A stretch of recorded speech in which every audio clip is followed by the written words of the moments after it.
Hey guys, Paul Pluta on the Paul Pluta and the ArchieLuxury channel. And today, guys, I wanna highlight an interview that was in the Rob Report. I love Rob Report. I used to buy Rob Report when I used to buy Rob Report in the 90s, when they promoted Patek, and they went on to all these weird fucking brands later on. But it was a cool magazine. And anyhow, in the they had an article which talks about the Patek Philippe that Tony Soprano gave to his cousin-in-law. Now, if you remember the episode, it's when this young guy was working for HUB, the Housing Urban Development Board, and what basically happened is he knew how to make money from this, and he told the idea, he mouthed off to Tony. Anyhow, Tony went through with it, made a shitload of money, and Tony gave him a Patek Philippe. And I myself, as a Patek Philippe lover, I went on to buy a 5035, and I found it interesting that they actually had a Patek Philippe in the Sopranos. And it was a particularly oddball model in the sense that not only was this an annual calendar, but it was an annual calendar on a bracelet and diamond bezel. That's correct. It was a men's watch, wasn't a ladies'.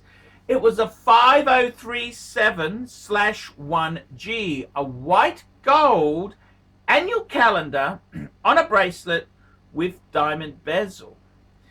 And it's quite an interesting watch indeed there. I would have thought, if Tony Soprano was to give a Patek at that time there, I would have thought he would have given a 5035, because a 5037 would have been double the money. Factory diamond bezel and factory diamond bezel and a 18-carat bracelet. So very expensive indeed there. It's quite an interesting watch there. And in the episode itself there, Tony says, he gives it, he goes, hey, is it a music box? It's a Patek box there, period, correct. And the cousin-in-law says, this is like a $15,000 watch, Tony. I can't take this. And it's a really cool piece. And it's not a model that you see a lot of. I mean, normally, maybe Tony got it at a discount, or maybe the jewelry store owed him a favor, if you know what I mean. But it's an interesting model. I mean, the bracelet version of the annual calendar, far out. I would have thought if you would have given a bracelet version, you'd normally give him like a 5036. Which was the moon phase version of the 5035, and it also came on a gold bracelet. But no, they did one better, the 5037, which had the diamond bezel. And very interesting, very, very, very interesting. It's an annual calendar, diamond indices, wowzers, and a diamond bezel. It's amazing. A very expensive Patek Philippe. Very expensive indeed. So it was a bit of an oddball choice there. I mean, normally your Patek annual calendars, the person who buys an annual calendar buys it for the movement, and they tend to be more conservative. They kind of prefer it on a leather strap. They don't want to put unnecessary money into the bracelet, and especially not diamonds as well. I mean, if they were going to the purist, if he's going to spend that much money, wouldn't he get a 3940 at the time? A 3940, a perpetual calendar. If you wanted to pay more, get more, he would normally up the movement. So the 5037 was a very peculiar choice, and it's interesting. Theo and Harris did a great story on this. If I can find the video, I'll link it. I'll put it in the actually click on the little question mark, either that corner or this corner. I'll link it. And I got to tell you, it's a very interesting choice there. The 5037, incredibly expensive. Expensive, bit of an oddball choice, because as I said there, if you wanted to spend more money, the type of person who buys an annual calendar wanted to up the movement status. Who knows how Tony got it? Maybe one of his crew members sort of lifted it. Who knows? Who knows? Who knows?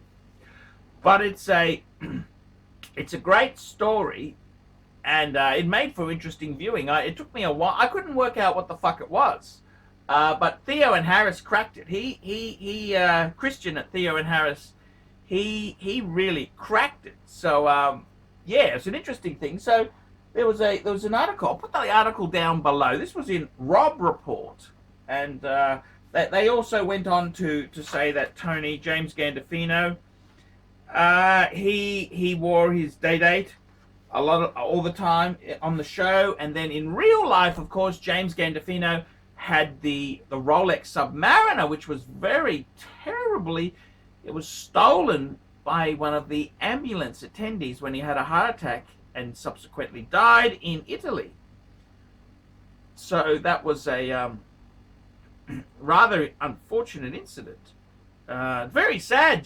Tony Soprano was, I worked at the waste management plant for a while, and I mean, I remember that time when James died, and a legend in the waste industry. I mean, we left our industrial bin halfway open as a sign of respect for Tony, and flags flown at half mast, and yeah, that was a very sad day in waste management when one of the leaders in the industry has departed. So yeah, very interesting there. So there you go. That's a bit of a interest. I just saw it. I was researching another article and I came across this one, and I thought, you know, I could do another story out of that there. So that's the Tony Soprano Patek Philippe. So interesting indeed. Okay, guys, wrap it up. Like, subscribe, tell your friends, and don't be afraid to put a few negative, nasty, vicious comments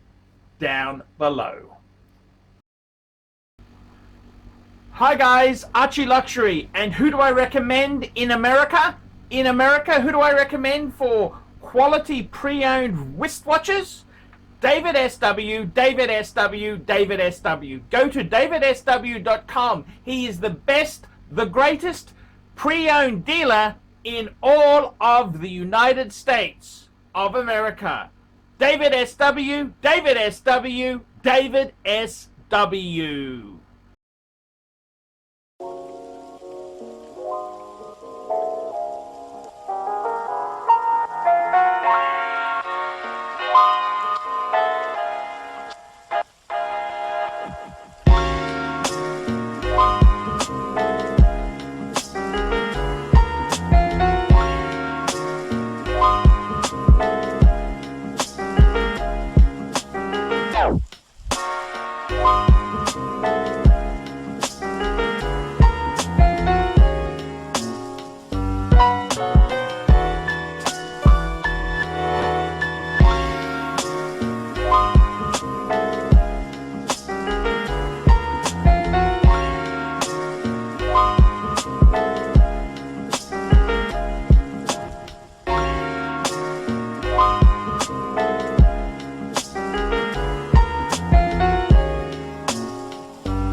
Boys and girls, ladies and gentlemen, once again, Mark Goldberg for ArchieLuxury AC3, the Pontiff Satin de Ville.